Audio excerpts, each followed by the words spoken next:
கர்த்தர் நல்லவர். ஆமென்.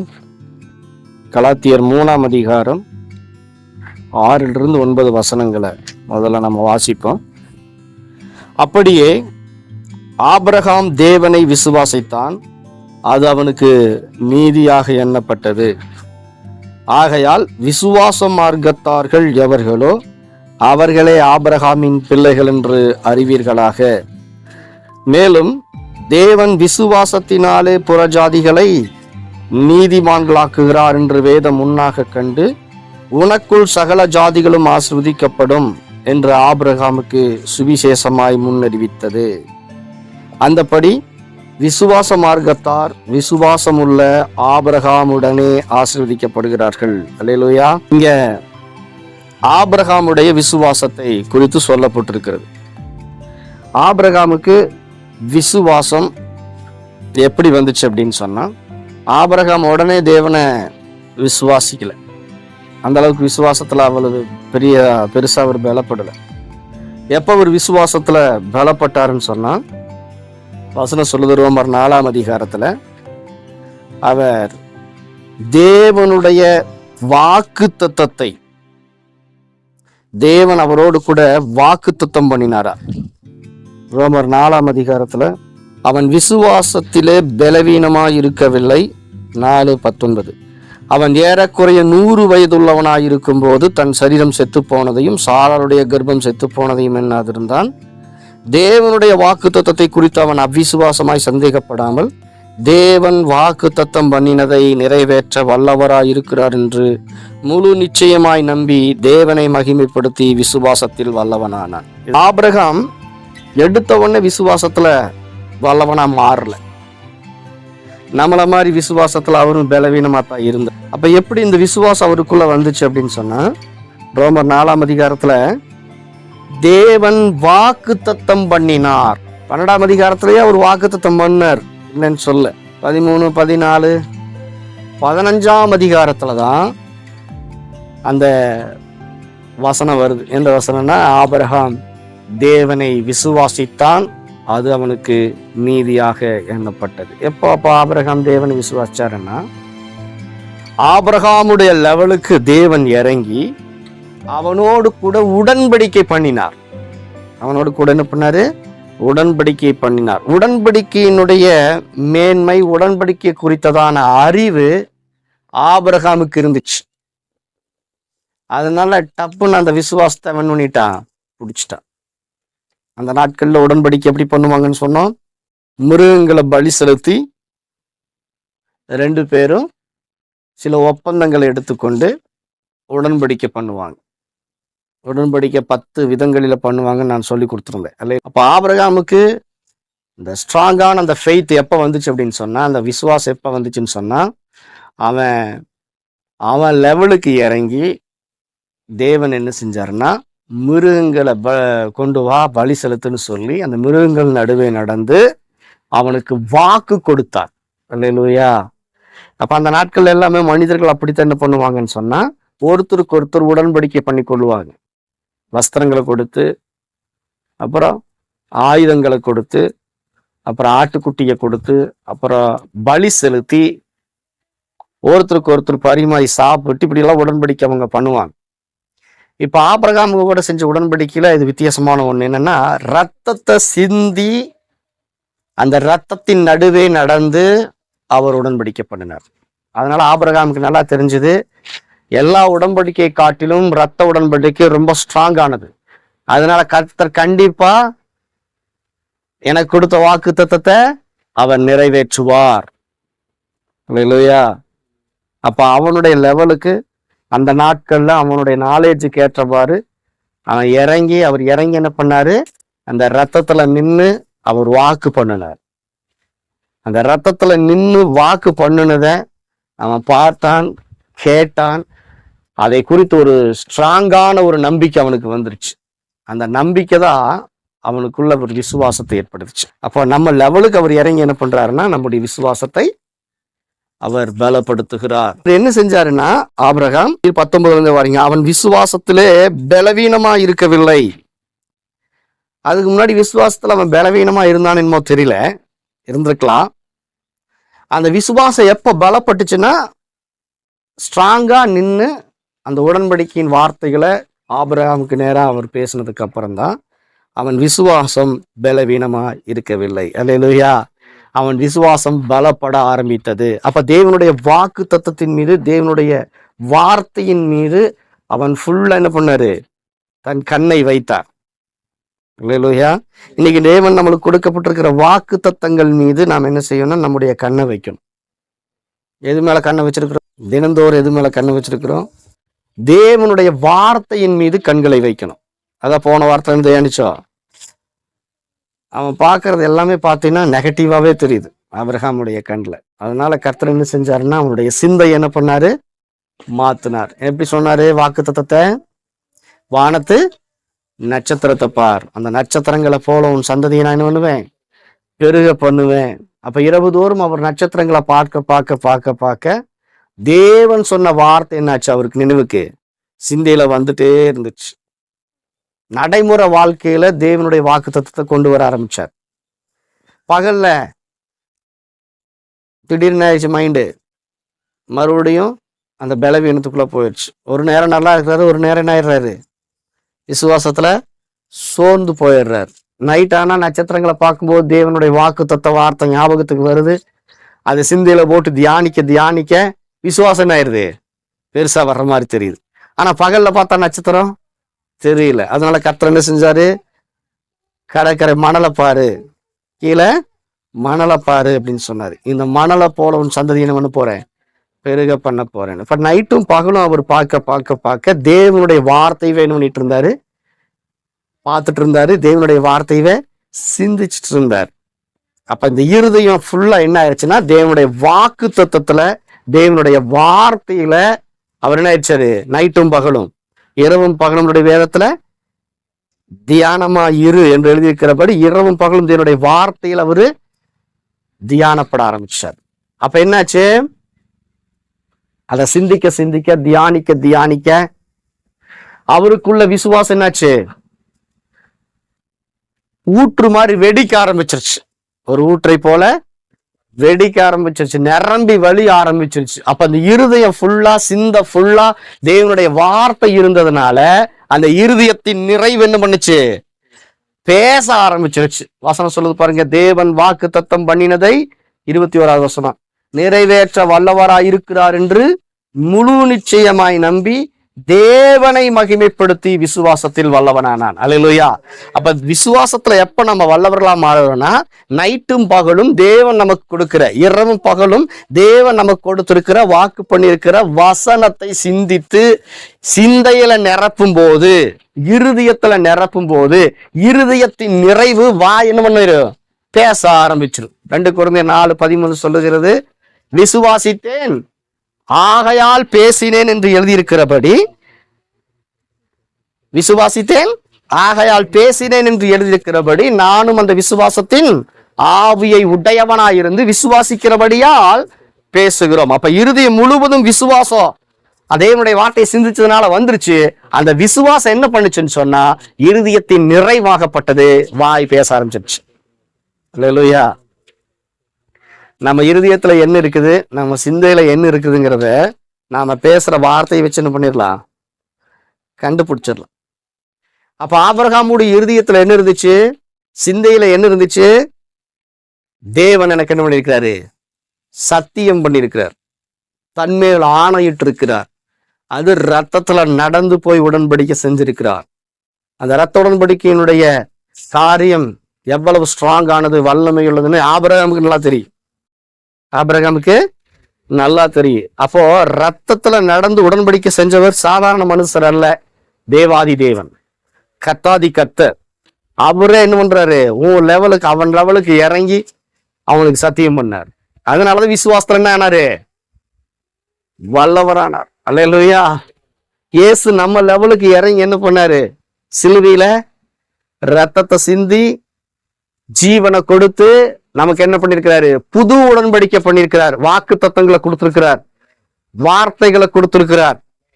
அல்லேலூயா. அப்போ அது எவ்வளவு ஸ்ட்ராங் ஆனது, அது எவ்வளவு வல்லமையானது. ஒரு ஆட்டுக்குட்டியின் ரத்தத்துக்குள்ள நடந்து அவரு உடன்படிக்கை செஞ்ச அந்த வார்த்தையை ஆபிரகாம் ஸ்ட்ராங்கா பிடிச்சிட்டு இருப்பாருங்க.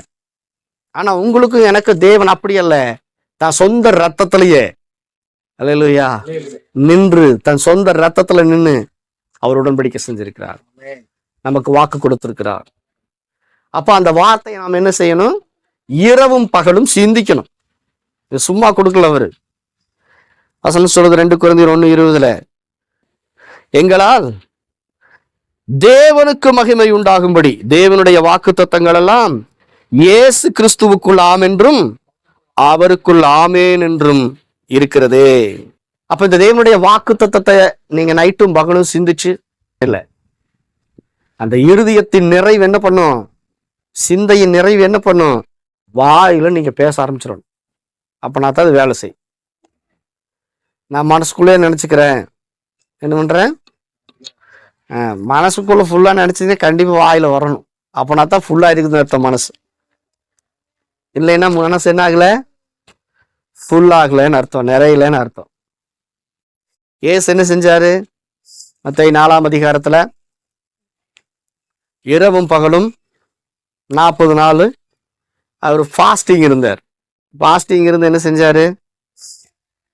நல்ல வசனங்களை தியானிச்சார். நல்ல வசனங்களை என்ன பண்ணாரு?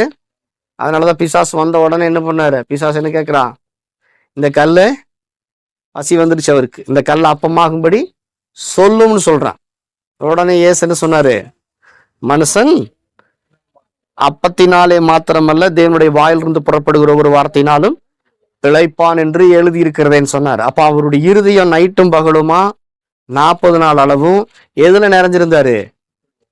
கர்த்தருடைய வார்த்தையில நிறைஞ்சிருந்தார். அந்த இருதயத்தின் நிறைவு தான் அந்த பரிசுத்த ஆவியின் நிறைவு. அல்லேலூயா. அப்ப இருதயம் ஃபுல்லா தேவனுடைய வார்த்தையில நிறைஞ்சிருக்கிறதுனால அப்போ பிசாசு கிட்ட பேசினாலும் அவர் எதை பேசுறாரு? தேவனுடைய வார்த்தையவே பேசுறாரு. அதனால நீங்க நைட்டும் பகலும் தேவனுடைய வார்த்தையை குறித்த சிந்தை இருக்கணும், தேவனுடைய வார்த்தையை குறித்த நினைவு இருக்கணும். ஒரு வசனனாலும் ஒரு வசனத்தை எடுத்து என்ன செய்யணும்? ஒன்னு செய்யுங்க. கிறிஸ்து மகிமையின் நம்பிக்கையாய் உங்களுக்குள் வாசம் பண்ணுகிறார். அதை சிந்திங்க.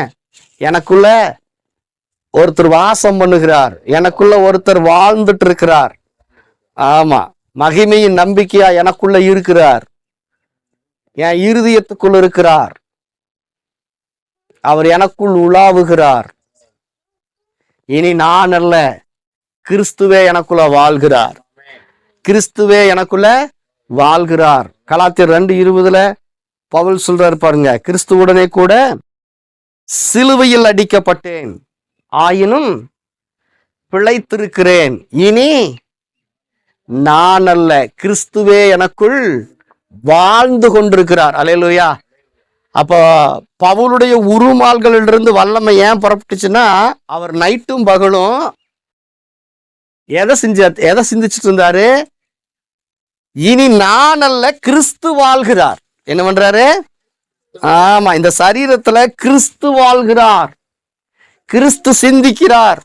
கிறிஸ்து இயேசுவில் இருந்த சிந்தையே எனக்குள்ள இருக்குது. அவரே என்னுடைய பரிசுத்தம், அவரே என்னுடைய நீதி, அவரே என்னுடைய ஞானம், அவரே என்னுடைய மீட்பு அப்படின்னு நைட்டும் பகலும் சிந்திச்சுட்டு இருந்தார். சும்மா வெளிப்படல வல்லமை. அல்லேலூயா. அவரை சிந்த முழுவதும் எப்படி இருந்துச்சா? வசனம் சொல்லுது பாருங்க, நான் விசுவாசித்திருக்கிறவர் இன்னார் என்று அறிந்திருக்கிறேன். நான் ஒருத்தர் விசுவாசிக்கிறேன், அவர் எப்படிப்பட்டவர்னு எனக்கு தெரியும். எப்படிப்பட்டவரு? எனக்குள்ள வாழ வந்திருக்கிறார்.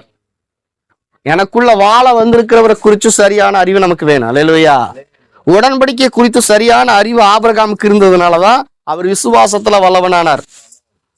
அப்போ உங்களுக்குள் வாழ வந்திருக்கிறார் இல்லையா ஒருத்தரு, அவரை குறித்து சரியான அறிவு வேணும். அவர் எப்படி இருக்கிறாரா? 1 கொரிந்தியர் 1ஆம் அதிகாரம் 31வது வசனம் சொல்லுது பாருங்க, அவரே தேவனால் நமக்கு ஞானமும் நீதியும் பரிசுத்தமும் மீட்புமானார். கொலைசேயர் 1ஆம் அதிகாரத்துல 5 வாசிச்சீங்கன்னா, ஆதி காலங்களுக்கும் தலைமுறை தலைமுறைகளுக்கும் மறைவாயிருந்து இப்பொழுது அவருடைய பரிசுத்தவான்களுக்கு வெளியாக்கப்பட்ட ரகசியமாகிய தேவ வசனத்தை பூரணமாய் தெரியப்படுத்துகிறதற்கு உங்கள் பொருட்டு தேவனால் எனக்கு அளிக்கப்பட்ட உத்தியோகத்தின்படியே நான் அந்த சபைக்கு ஊழியக்காரனானேன். புறஜாதிகளுக்குள்ளே விளங்கிய இந்த ரகசியத்தில் உள்ள மகிமையின் ஐஸ்வர்யம் என்னதென்று தேவன் தம்முடைய பரிசுத்தவான்களுக்கு தெரியப்படுத்த சித்தமானார். கிறிஸ்துவானவர் மகிமையின் நம்பிக்கையாக உங்களுக்குள் இருப்பதே அந்த ரகசியம். ஒரு ரகசியம் சொல்றார். என்ன ரகசியம்? அந்த ரகசியம் ஆதிகாலம் முதல் மறைக்கப்பட்ட ரகசியம், பரிசுத்தவான்களுக்கு வெளியாக்கப்படாத ரகசியம். ஆபிரகாமுக்கு தெரியாது, ஈசாக்குக்கு தெரியாது, யாக்கோபுக்கு தெரியாது, யோசேப்புக்கு தெரியாது, ஜோசுவாவுக்கு தெரியாது, மோசேக்கு தெரியாது, எலியாவுக்கு தெரியாது. பைபிள் இருக்கிற எந்த பரிசுத்தவான்களுக்கும் தெரியாத ஒரு ரகசியம், வெளிப்படுத்தப்படாத ஒரு ரகசியம். அது தேவ வசனத்தில் இருக்கிற ரகசியம். அந்த ரகசியம் இப்போ எனக்கு வெளிப்படுத்தப்பட்டிருக்குது. என்ன அந்த ரகசியம்? அது மகிமையான ரகசியம், மேன்மையான ரகசியம், ஐஸ்வர்யத்திலேயே டாப் கிளாஸ். அல்லேலூயா. வெளிப்பாட்டிலேயே மிகப்பெரிய வெளிப்பாடு. என்னன்னா அந்த ரகசியம் என்னன்னா, கிறிஸ்துவானவர் பரலோகத்தில் இல்ல, கிறிஸ்துவானவர் கூட இல்ல, அதுக்கு மேல கிறிஸ்துவானவர் உங்களுக்குள் இருக்கிறார். அல்லேலூயா. கடவுள் வெளியில் இல்ல, கடவுள் உள்ள வந்துட்டார். அதை பிடிச்சிட்டார் பவுல். அல்லேலூயா. நான் விசுவாசித்திருக்கிறவர் இன்னார்னு எனக்கு தெரியும், அவர் எப்படிப்பட்டவர்னு எனக்கு தெரியும். அது மாத்திரமில்ல, என் கூட இல்ல, எனக்குள்ளேயே அவர் வந்துட்டார். இன்னும் சொல்ல போனா என்ன அவரை போலவே மாத்திட்டார். அல்லேலூயா. இனி நான் அல்ல, சொல்லுங்க, இனி நான் அல்ல, கிறிஸ்துவே எனக்குள் வாழ்கிறார். சொல்லுங்க பக்கத்துல, உங்களுக்குள்ள வாழ வந்த கிறிஸ்துவை வாழ விடுங்கள்.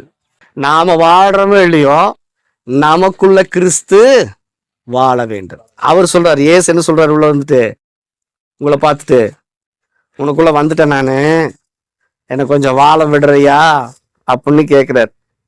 என்னை கொஞ்சம் வாழ விடுறியான்னு கேட்கிறார். நீங்க என்ன சொல்ல போறீங்க? நீங்க அவரை வாழ விட்டால் இந்த உலகத்தை அவர் ஆள விடுவார். அல்லேலூயா. உங்கள் மாம்சத்தை ஆள விடுவார், உங்களுடைய பொருளாதாரத்தை அவர் ஆள விடுவார். அவரை வாழ விடலைன்னா நாம ஆள மாட்டோம், அழுவோம். அதனால சொல்லுங்க பக்கத்துல, உங்களுக்குள் வாழ வந்தவரை வாழ விடுங்கள். பவுல் இயேசுவ கிறிஸ்துவ தனக்குள்ள வாழ விட்டார். எப்படி தெரியுமா? விசுவாசித்து அவர் பேசினார். விசுவாசத்திலே கிறிஸ்து என் இருதயத்தில் வாசமாயிருக்கிறார். உங்களுக்குள் வாழ வந்த கிறிஸ்துவே உங்களுக்கு எல்லாமும் எல்லாமா இருக்கிறார். அல்லேலூயா. எது இல்லையோ அதுவாகவே உங்களுக்காக மாறிடுறார். அப்ப உங்களுக்குள் வாழ வந்திருக்கிற கிறிஸ்து எப்படி இருக்கிறாரா? உங்களுக்கு 1 கொரிந்தியர் 1:31 சொல்லுது, அவரே தேவனால் நமக்கு ஞானமாய் மாறிவிட்டார். நமக்கு ஞானமாய் மாறிவிட்டார். ஞானம் இல்லைன்னு சொல்ல முடியாது, கிறிஸ்துவே நமக்கு ஞானமா மாறிட்டார். இதை விசுவாசிச்சு என்ன செய்யணும்? சொல்லணும், இருதயத்து மேல கை வச்சு, இயேசுவே மகிமை நம்பிக்கை எனக்குள்ள வாழ வந்தவரே, நீரே எனக்கு ஞானமா இருக்கிறீர். படிக்கிற பிள்ளைங்க, குடும்பத்தை நடத்துறவங்க, ஒரு பிஸ்னஸ் நடத்துறவங்க, ஒரு வேலை செய்யறவங்க என்ன சொல்லணும்? நீரே எனக்கு ஞானமா இருக்கிறீர். ஒரு காலத்துல ஞானம் இல்லாதவனா இருந்தேன். 1 கொரிந்தியர் 1:27 சொல்ல பாருங்க, 26-27. எப்படி எனில் சகோதரரே, நீங்கள் அழைக்கப்பட்ட அழைப்பை பாருங்கள். மாம்சத்தின்படி ஞானிகள் அநேகர் இல்லை, வல்லவர்கள் அநேகர் இல்லை, பிரபுக்கள் அநேகர் இல்லை, ஞானிகளை வெட்கப்படுத்தும்படி தேவன் உலகத்தில் பைத்தியமானவைகளை தெரிந்து கொண்டார். பலமுள்ளவைகளை வெட்கப்படுத்தும்படி தேவன் உலகத்தில் பலவீனமானவைகளை தெரிந்து கொண்டார். உள்ளவைகளை அவமாக்கும்படி உலகத்தின் இழிவானவைகளையும் அற்பமா எண்ணப்பட்டவைகளையும் இல்லாதவைகளையும் தேவன் தெரிந்து கொண்டார். மாம்சமான எவனும் தேவனுக்கு முன்பாக பெருமை பாராட்டாதபடிக்கு அப்படி செய்தார். அந்தபடி நீங்கள் அவராலே கிறிஸ்து இயேசுவுக்கு உட்பட்டிருக்கிறீர்கள். நீங்க கிறிஸ்துவுக்குள்ள வந்துட்டீங்க, கிறிஸ்து உங்களுக்குள்ள வந்துட்டாரு. சோ எழுதியிருக்கிறபடி மேன்மை பாராட்டுகிறவன் கர்த்தரை குறித்து மேன்மை பாராட்டத்தக்கதாக கிறிஸ்துவே நமக்கு ஞானமும் நீதியும் பரிசுத்தமும் மீட்புமானார். என்கிட்ட இந்த ஞானம் இல்லை, ஏன்னா அவருதான் எனக்கு ஞானம். என் ஞானத்துல நான் சாதிச்சிட்டேன்னு நான் சொல்ல முடியாது. கிறிஸ்து தான் எனக்கு ஞானமா இருக்கிறார். அப்படிங்கும்போது சகல மகிமையும் மேன்மை யாருக்கு போகும்? தேவனுக்கே போகும். அதைத்தான் பவுல் சொல்றாரு, இனி நான் அல்ல கிறிஸ்துவே வாழ்ந்துட்டு இருக்கிறார் இந்த சரீரத்துல. அவருடைய மைண்ட் ஃபுல்லா இப்படித்தான் இருந்துச்சு, அவருடைய சிந்தை ஃபுல்லா இப்படித்தான் இருந்துச்சு. அதுக்கப்புறம் என்ன சொல்றாரு? அவரே எனக்கு ஞானமா மாறிட்டார். எல்லா அப்போஸ்தலர்களும் கேட்கிறாங்க, பவுலுக்கு எப்படி இந்த மாதிரி வெளிப்பாடுகளும் கிருபைகளும் கிடைச்சதுன்னு. ஆனா பவுல் சொல்றாரு, எனக்கு ஒரே ஒரு வெளிப்பாடுதான் கிடைச்சது, மகிமை நம்பிக்கை கிறிஸ்து எனக்குள்ள வாழ வந்துட்டாரு. நான் அவரை பார்த்தேன்னு சொல்றேன், அவரே எனக்கு ஞானமா இருக்கிறாரு. இந்த மேன்மைக்கு காரணம் அவரே எனக்கு ஞானமா இருக்கிறார். அல்லேலூயா. பழைய ஏற்பாட்டு பரிசுத்தவான்களெல்லாம் வானத்து மேல கையை உயர்த்தி நீரே எங்கள் பலன், நீரே எங்கள் கோட்டைன்னு சொல்லுவாங்க. ஆனா பவுல் அப்படி சொல்ல மாட்டாரு. இருதயத்து மேல கையை வச்சு எனக்குள்ள வாழ வந்திருக்கிற கிறிஸ்துவே எனக்கு ஞானமா இருக்கிறார். அல்லேலூயா. அடுத்து என்ன சொல்றாரு? நீதி, கிறிஸ்துவே எனக்கு நீதியா இருக்கிறார். 2 கொரிந்தியர் 5:17 சொல்லுது, நாம் அவருக்குள் தேவனுடைய நீதியாகும்படிக்கு பாவம் அறியாத அவரை நமக்காக பாவமாக்கினார். இதெல்லாம் சிந்திக்கணும். அப்பனாத்தான் விசுவாசத்துல வர முடியும், ஆபிரகாம் மாதிரி ஜொலிக்க முடியும். அல்லேலூயா.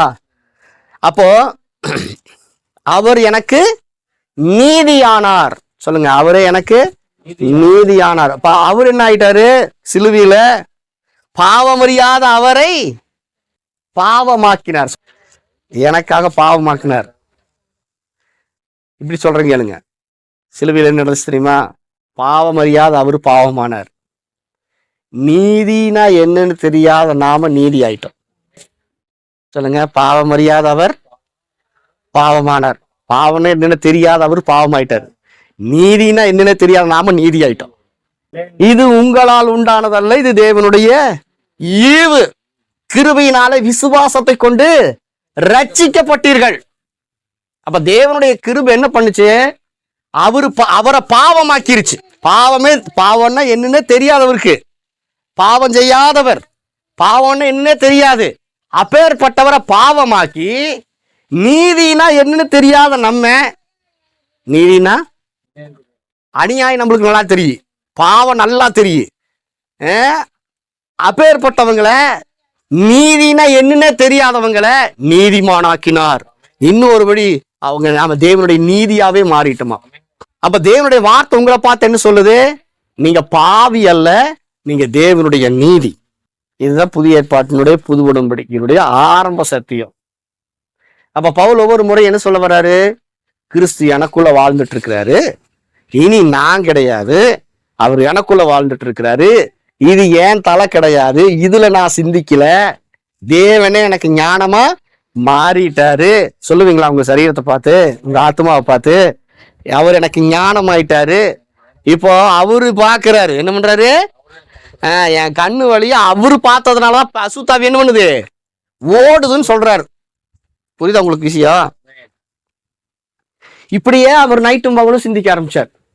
இன்னும் மேற்கொண்டு அவர் என்ன சிந்திக்க ஆரம்பிச்சாருன்னா, என் கண்ணு வழியா அவர் பாக்குறாரு, என் கை வழியா அவர் செயல்படுறாரு, என் ட்ரெஸ் கூட அவர் போட்டிருக்கிறாரு. இந்த சரீரம் என்றது கிடையாது, இந்த சரீரம் கிறிஸ்து இப்ப ட்ரெஸ் மாட்டிருக்கிறாரு. கிறிஸ்து என்ன பண்ணிருக்கிறாரு? பெல்ட் போட்டிருக்கிறாருன்னு சொல்லி அவர் நைட்டும் பகலும் சிந்திக்க ஆரம்பிச்சிட்டார். அதனால இவர் என்ன பண்ணிட்டாருன்னு ஒரு டைமு ட்ரெஸ் எல்லாம் கழட்டி வச்சுட்டு குளிக்கிறதுக்குள்ள போயிட்டார். இதை பார்த்துட்டு இருந்தவங்க என்ன பண்ணாங்க, பவுலுடைய ட்ரெஸ்ல வல்லம் இருக்குது அப்படின்னு விசுவாசிச்சாங்க. விசுவாச்சு என்ன பண்ணாங்க, இவர் குளிக்க போயிட்டாரு, இவங்க போய் ட்ரெஸ் எடுத்து போயிட்டு என்ன பண்ணிட்டாங்க, அசுத்தாவிகள் பிடிச்சவங்க மேல கொண்டு போய் போட்டாங்க பாருங்க. பவுலுடைய பெல்ட் அவங்க மேல பட்ட உடனே, ட்ரெஸ் மேல போய் பட்ட உடனே அசுத்தாவிகள் அலறடிச்சு ஓட ஆரம்பிச்சிருச்சு. அப்ப இந்த ட்ரெஸ்ல வல்லமே ஓவர்ஃப்ளோ ஆயிருக்குது. அல்லேலூயா. இது எங்கிருந்து வந்துச்சு, பவுலுடைய இருதயத்திலிருந்து வந்துச்சு. என்ன வந்துச்சு, ஆண்டவருடைய வார்த்தை என்ன சொல்லுது, கிறிஸ்து உன்னை முழுவதும் நிறைச்சிட்டார், உனக்குள்ள இருந்து ஓவர்ஃப்ளோ ஆயிட்டார். அல்லேலூயா. என் ட்ரெஸ்ஸில் இருக்கிறாரு, என் பெல்ட்ல அவருடைய வல்லமை இருக்குது. ஏன்னா நான் இல்லை, வாழ்றது யாரு, கிறிஸ்து இந்த பூமியில வாழ்ந்த போது அவருடைய வஸ்திரத்தை தொட்டு என்ன பண்ணாலா, சொஸ்தமானவர்கள் அநேகர், அவரை தொட்ட யாவரும் சொஸ்தமடைந்தார்கள். இதை தியானிச்சார் அவர் பவுல். என்ன சொன்னாரு, நான் இப்ப கிறிஸ்துவின் சரீரமா இருக்கிறேன், நான் அவருடைய அவயமா இருக்கிற. 1 கொரிந்தியர் 12:27 இப்படிதான் நாம சிந்திக்கணும் வசனங்களை. அல்லேலூயா. நாம கிறிஸ்துவின் சரீரமா இருக்கிறோம், நாம் அவருடைய அவயமா இருக்கிறோம், அவர் நமக்குள்ள வாழ்ந்துட்டு இருக்காரு. இனி நான் அல்ல, என் பழைய மனுஷன் அல்ல, அவன் சிலுவையில் அடிக்கப்பட்டுட்டான். இனி நான் அல்ல, நான் புதிய மனுஷனை தரித்து கொண்டிருக்கிறேன், கிறிஸ்துவை தரித்து கொண்டிருக்கிறேன். அல்லேலூயா. கலாத்தியர் 3:27 சொல்லுது, கிறிஸ்துவுக்குள்ளாக ஞானஸ்நானம் பெற்றவர்கள் எத்தனை பேர்களோ அத்தனை பேர்களும் கிறிஸ்துவை தரித்து கொண்டார்கள். அவருடைய நாமத்தின் மேல விசுவாசம் வைத்தவர்கள் தேவனுடைய பிள்ளைகள். யாரெல்லாம் அவருக்குள்ள ஞானஸ்நானம் பண்ணப்பட்டாங்களோ அவங்க எல்லாமே கிறிஸ்துவை தரித்து கொண்டிருக்காங்க. கிறிஸ்துவ போட்டிருக்காங்களா ட்ரெஸ்ஸா, கிறிஸ்துவ என்ன பண்ணிருக்காங்களா, இதெல்லாம் அவருக்கு வந்த வெளிப்பாடு. அதை பிடிச்சாரு பாருங்க, அவருடைய ட்ரெஸ்ல இருந்து வல்லமை புறப்பட ஆரம்பிச்சிருச்சு. அல்லேலூயா. இயேசு கிறிஸ்துவுக்குள்ள எப்படி ஓவர்ஃப்ளோ ஆச்சு பரிசுத்தாவின் வல்லமை, அவர் இந்த வெளிப்பாட்டு வார்த்தைகளை நைட்டும் பகல் என்ன பண்ணாரு, தியானிச்சாரு. தேவனுடைய வாயிலிருந்து புறப்படுகிற ஒவ்வொரு வெளிப்பாட்டின் வார்த்தையின் மூலமா மனுஷன் ஆயிடுவான், வாழ முடியும்னு சொல்லி அவர் தியானிச்சுட்டே இருந்தாரு. அதனாலதான் அவர் பேசும்போது என்னாச்சு, பிசாசுக ஆள ஆரம்பிச்சிருச்சு. அந்த ஆசை உங்களுக்கு வருமா, இருக்கா? அல்லேலூயா. அப்ப பவுல் ஒவ்வொரு நாள் என்ன செஞ்சாருன்னா இத சிந்திச்சாரு. இனி சொல்லுங்க, கிறிஸ்துவுடனே கூட, கலாத்தியர் 2:20, கிறிஸ்துவுடனே கூட சிலுவையில் அடிக்கப்பட்டேன், ஆயினும் பிழைத்திருக்கிறேன், இனி நான் அல்ல. சொல்லுங்க, இனி நான் அல்ல, கிறிஸ்துவே எனக்குள் வாழ்கிறார். இத தினம் சொல்லுங்க பார்க்கலாம். மகிமையின் நம்பிக்கையா எனக்குள்ள அவர் வாழ்ந்துட்டு இருக்கிறார். இப்ப பழைய ஏற்பாட்டுல எந்த பரிசுத்தவான்களும் சாதிக்காத ஒன்ன பவுல் சாதிச்சார். எப்படின்னா, அவருடைய ட்ரெஸ்ஸில் இருந்தும், அவருடைய உருமால்கள் இருந்தும், இன்னும் சொல்ல போனா பேதுருடைய நிழல் இருந்து வல்லமை ஃப்ளோ வாட்ச். அப்ப பவுல் எந்த அளவுக்கு சிந்திச்சிருப்பார், ஆபிரகாம் எந்த அளவுக்கு சிந்திச்சிருப்பார். அப்ப இந்த மைண்ட்ல என்ன இருக்கணும்னா, தேவனுடைய வாக்கு தத்துவம் இருக்கணும். தேவனுடைய வாக்கு தத்துவம் என்ன, நான் உனக்குள்ள வாழ வந்துட்டேன், இது சத்தியம், நான் உனக்குள்ளதான் இருக்கிறேன். அப்ப உங்களுக்குள்ள இருக்கிறவரை பார்த்து நீங்க பேசுறீங்களா?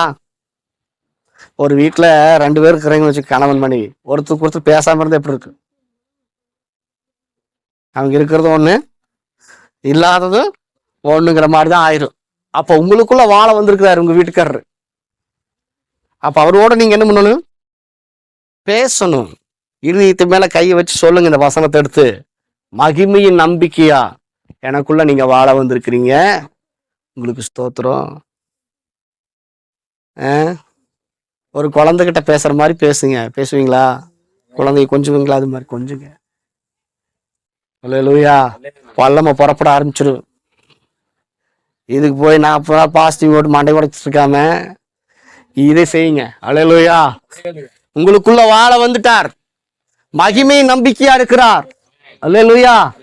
இத பாருங்க, இது பெரிய ரகசியம் சொல்றாரு பவுல். என்ன ரகசியமா?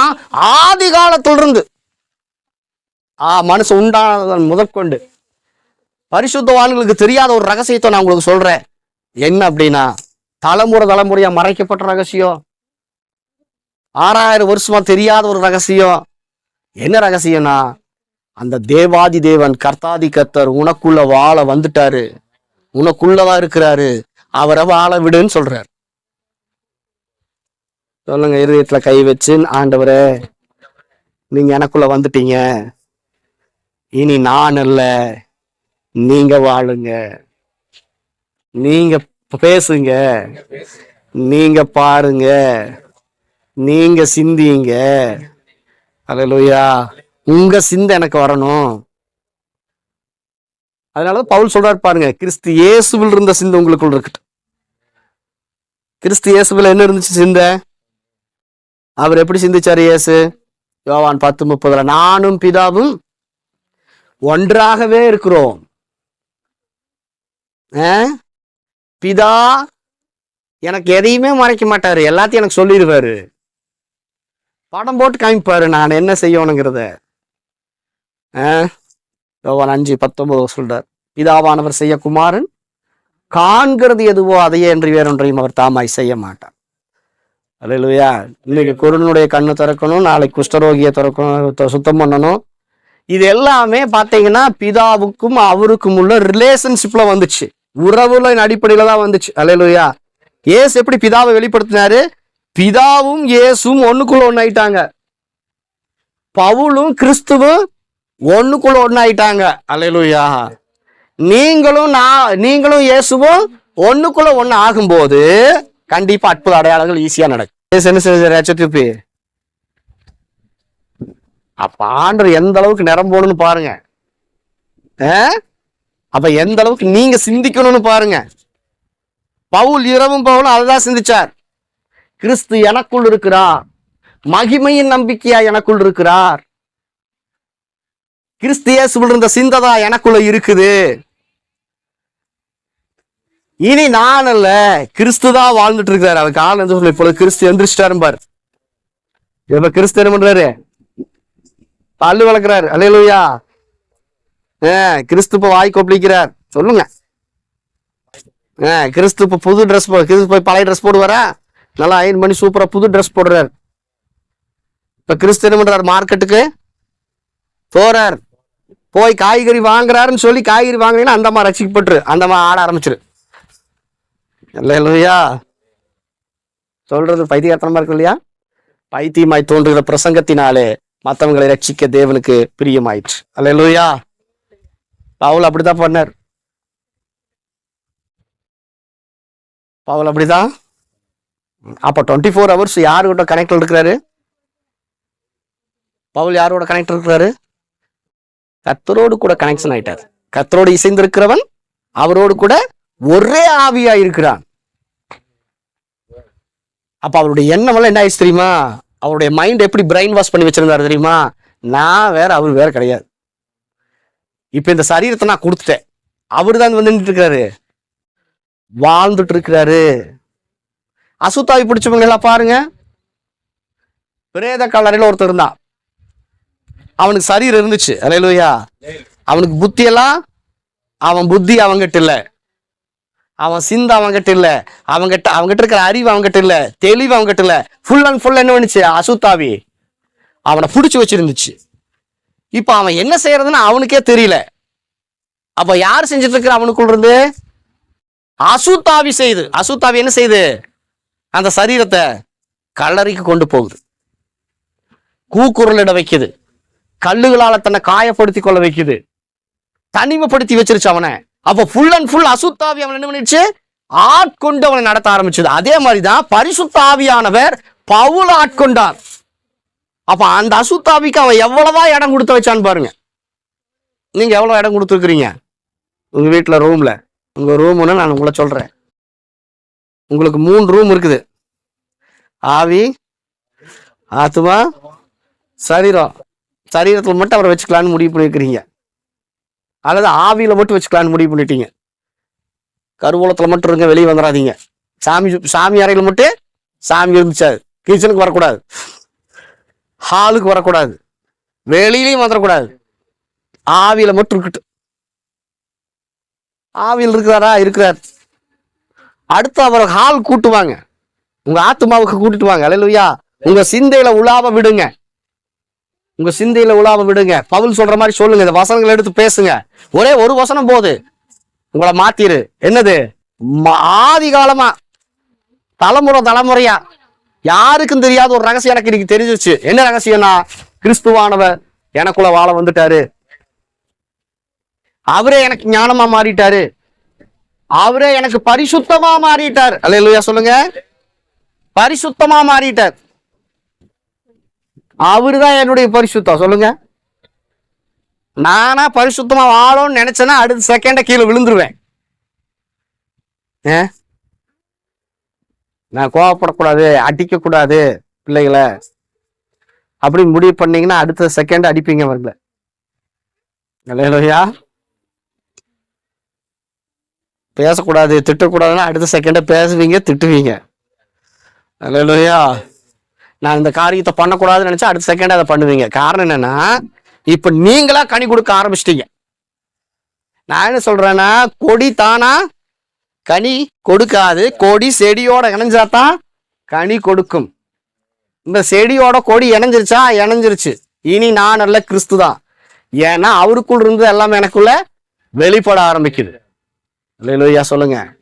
அப்ப பரிசுத்தத்துக்காக நம்ம போராட வேண்டிய அவசியம் இல்லை. இப்ப என்ன சொல்ல வச்சுட்டாங்கன்னா, நீ பரிசுத்தம் எல்லா சபையில நீ பரிசுத்தமா வாழு. அப்பனா தான் கர்த்தர் உங்கூட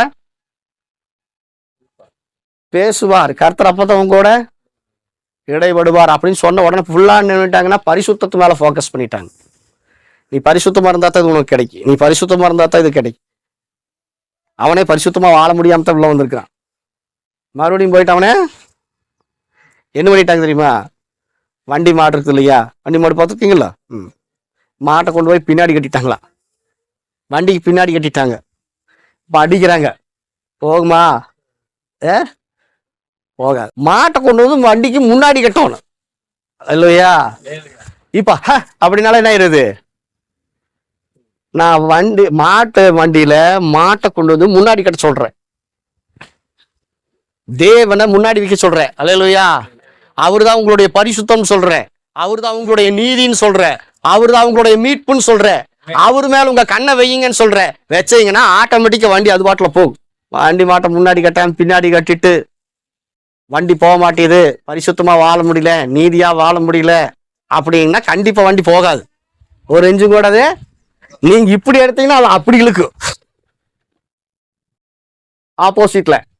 அப்போ பவுல் என்ன சொல்றாரு? மாட்டை முன்னாடி கட்டப்பா, அவர் உனக்கு நீதியா இருக்கிறாரு, அவர் உனக்கு பரிசுத்தமா இருக்கிறாரு, இது மேல உன் கண்ணை வச்சு அப்படியே சொன்னீங்கன்னாவே அது போயிரு.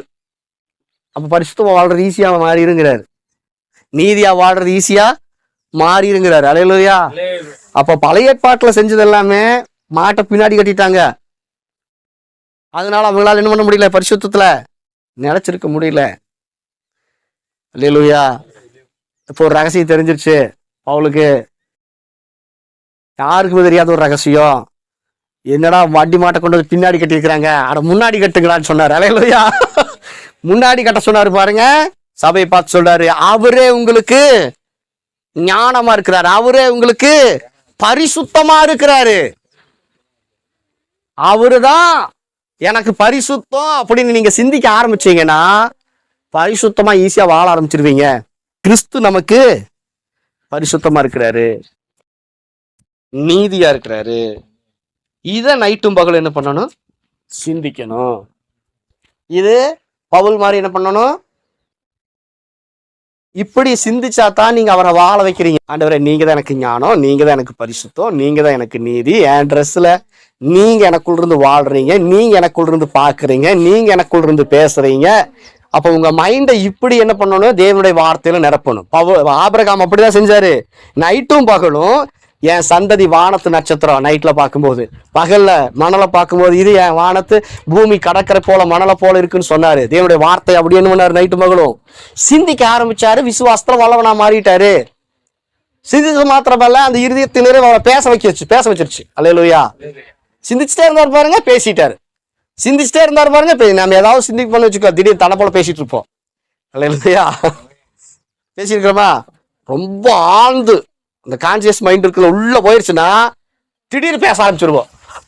யாரும் இருக்க மாட்டாங்க, நாம சிந்திச்சு அப்படியே பேசிட்டு இருப்போம். பண்ணிருக்கீங்களா? அது மாதிரிதான் ஆபிரகாம் பண்ணாரு. அல்லேலூயா. தேவனுடைய வார்த்தை என்ன பண்ணாரு? உள்ள கொண்டு போய் தனியா திடீர்னு பார்த்தா வானத்துல என் பிள்ளைகள் சொல்ல ஆரம்பிச்சிட்டாரு. கடற்கரங்களா என் பிள்ளைகள் சொல்ல ஆரம்பிச்சிட்டாரு. கேட்கறவங்களுக்கு அது எப்படி இருக்குது? இடற மேலையும் கீழையும் பார்த்துட்டு பைத்தியர் மாதிரி ஓடாடுறாங்கிற மாதிரி தான் இருந்திருக்கும். ஆனா அவர் என்ன பண்ணிட்டு இருக்காரு? தேவனுடைய வார்த்தையை வச்சு சிந்திச்சுட்டு இருக்காரு. பவுல் அது அப்படிதான் செஞ்சாரு. இனி நான் அல்ல, கிறிஸ்து தான் இந்த மார்க்கெட்ல நடந்து போயிட்டு இருக்காரு. பேதுரு என்ன நினைச்சாரு? இனி நான் அல்ல, கிறிஸ்து தான் அப்படி நடந்தாரு. நிழல் போட்டு சுகமாயிட்டாங்க. அல்லேலூயா. இது நைட்டும் பகலும் சிந்தையில ஓடணும். கண்ட குப்பையை ஓடுச்சுன்னா என்னாகு? அதுதான் நம்மளை ஆக்கிரமிக்கும். சொல்லுங்க, மனுஷனுடைய இருதயத்தின் நினைவு எப்படியோ அப்படியே அவனும் இருக்கிறான். அப்ப பவுலுடைய இருதயத்தின் நினைவு என்ன? இனி நான் அல்ல, கிறிஸ்துதான்.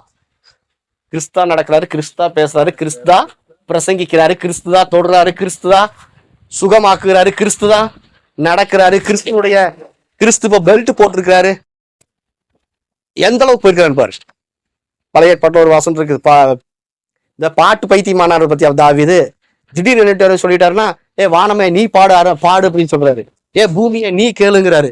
மரமே நீ கை தட்டுங்கிறாரு. அந்த அளவுக்கு டீப்பா போயிருச்சு. அந்த அளவுக்கு கிடையாச்சு. என்னது உலகத்தான் சொல்லுவான்? முத்திருச்சு. முத்தணும். அல்லேலூயா. என்னன்னு முத்தணும். பவுலுக்கு முத்தி போச்சு. கேட்கறவங்க நினைச்சுப்பாங்க, கிறிஸ்து பெல்ட் போடுறாரா? கிறிஸ்து பல்லு விளக்குறாரா? என்னாச்சு? அவரு சொல்றாரு, நான் அல்ல, அவருதான் வாழ்ந்துட்டு இருக்கிறாரு. அவருதான் வாழ்ந்துட்டு இருக்கிறாரு. இப்படி முத்தணும். இப்படி முத்தலைன்னா அப்புறம் அப்படி முத்திட்டு போயிரும். அல்லேலூயா. ஆபிரகாம் முத்தி போனார். முக்தி அடையிறது இதுதான். அவங்க சொல்லு தப்பா சொல்லிட்டாங்க. முத்தி போறதுல முக்தி அடைகிறது. அல்லேலூயா. பவுல் முக்தி அடைந்தார். ஆபிரகாம் முக்தி அடைந்தார். நிறைய பேர் பக்தி அடைகிறாங்க. பக்தி கிடையாது, முக்தி அடையணும். அல்லேலூயா. முக்தி அடையலாமா? அவங்க சொல்லணும் முக்தி போச்சு அப்படின்னு சொல்லணும். அந்த அளவுக்கு மைண்ட் என்ன பண்ணணும்? வசனங்கள் எல்லாம் நிரப்பணும். சொல்லுங்க, இனி நான் அல்ல, கிறிஸ்துவே எனக்குள் வாழ்கிறார். ஒரு வேலை செய்யும் போது இந்த வேலையை கர்த்தர் தான் செய்யறாருன்னு சொன்னீங்க, அந்த வேலை ஈஸியாயிரு. அல்லேலூயா. சொல்லுவீங்களா? உன்னை படிக்க ஆரம்பிக்கிறீங்க, புரியல, கிறிஸ்து தான் எனக்குள்ள இருந்து படிக்கிறார், புரிஞ்சிடும். அல்லேலூயா. ஒரு வேலை செய்ய முடியல, ஒன்னு ஒரு ஆலோசனை கொடுக்க முடியல, திடீர்னு ஒருத்தர் வந்து நிக்கிறாங்க, ஆண்டவரே இப்ப கிறிஸ்து உட்கார்ந்துட்டு இருக்கிறார், இப்ப கிறிஸ்து அவங்க கூட பேச ஆரம்பிக்கிறார், இப்ப கிறிஸ்து சொல்லுவாருன்னு சொல்லி வாயை திறந்தீங்கன்னா அவனுக்கு ஏற்ற வார்த்தை போயிடும். அல்லேலூயா. பிசாச டீல் பண்ணும்போது இப்ப கிறிஸ்து வந்துட்டார். அல்லேலூயா. ஒரே ஒரு காரியம் மட்டும் சொல்றேன். ஸ்மித் விக்கிள்ஸ்வர்த்னு ஒரு தேவனுடைய மனுஷன் இருந்தார். அவர் ஒரு மீட்டிங் போயிட்டு இருக்கும்போது அசுத்தாவில பீடிக்கப்பட்ட ஒரு பைத்தியம் ஆயிடுச்சு. அந்த அம்மா ஒரு ரூம்ல அடைச்சிட்டாங்க, சங்கிலி போட்டு கட்டிட்டாங்க. மீட்டிங் முடிச்சுட்டு எல்லாரும் போய் ஜெபம் பண்ணியிருக்காங்க, அது ஒண்ணுமே போக மாட்டேங்குது, உங்களால முடியாது அப்படி இப்படின்னு பேசி அவங்கள எல்லாம் நினைச்சு துரத்திடுச்சு. அப்புறம் இவருக்கு செய்தி வந்துச்சு, இவரு எல்லாம் நுழைஞ்சார். உடனே அந்த சங்கிலியை பிச்சுட்டு சொல்லிச்சு, உன்னால யூ கேனாட் அப்படின்ச்சா. உடனே இவர் சொன்னாரா, I cannot, I know, but Jesus can அப்படின்னு போனாரா. அல்லேலூயா. என்னால முடியாது எனக்கு தெரியும், ஆனா இயேசுவால முடியும். வர்றது இப்ப நான் இல்ல, இயேசு வர்றாருன்னு கால் எடுத்து வச்சாரு பாருங்க, பிசா சுல்தா ஓட ஆரம்பிச்சிருச்சு. அல்லேலூயா. அவர் தான் கோட் எடுத்து போட போது, இப்பொழுது இயேசு கோட்டு போடுகிறாருன்ட்டு போவார். அப்ப வாழ்வது நான் அல்ல, கிறிஸ்துவே எனக்குள் வாழ்கிறாருங்கிறத அப்படியே சீரியஸா எடுத்துட்டாங்க. சீரியஸா. இப்ப கார் ஓட்டுறது யாரு? கிறிஸ்து கார் ஓட்டுகிறாருன்னு சொல்லி போங்கப்பா, ஆக்சிடென்ட் ஆகாது. இப்ப சின்ன வயசுல இருந்து இவங்களுக்கு இப்படி பழக்கம். அப்பனா தான் என்ன ஆகும்? தேவனுடைய பிரசன்னம் அவங்கள சூழ்ந்து கொண்டே இருக்கும். இப்படி சிந்தை ஃபுல்லா உங்களை ஆக்கிரமிச்சிட்டீங்கன்னு சொன்னா, இப்படி செஞ்சு நைட்டும் பகலும் சிந்திச்சீங்கன்னு சொன்னா, யோசேப்பை போல நீங்க தொட்டதெல்லாம் தொடங்க ஆரம்பிச்சு. அல்லேலூயா. யோசேப்பு எது தொட்டாலும் அது பிளஸ்ஸிங். அவன் எங்க இருக்கிறானோ அது பிளஸ்ஸிங். ஏன்னா நான் அல்ல அவருங்கிறான் யோசேப். அப்ப அவனுக்கு ஒரு வெளிப்பாடு கிடைச்சிருச்சு. அல்லேலூயா. அவன் ஜெபம் பண்ணானால இல்லை, ஆனா நைட்டும் பகலும் இதை சிந்திச்சுட்டே இருந்தான். அல்லேலூயா. ஜெபம் பண்ணணுமா? பண்ணணும். நைட்டும் பகலுமா சிந்திக்கும் போதே நீங்க ஜெபம் பண்ண ஆரம்பிச்சிட்டீங்கன்னு அர்த்தம். அல்லேலூயா.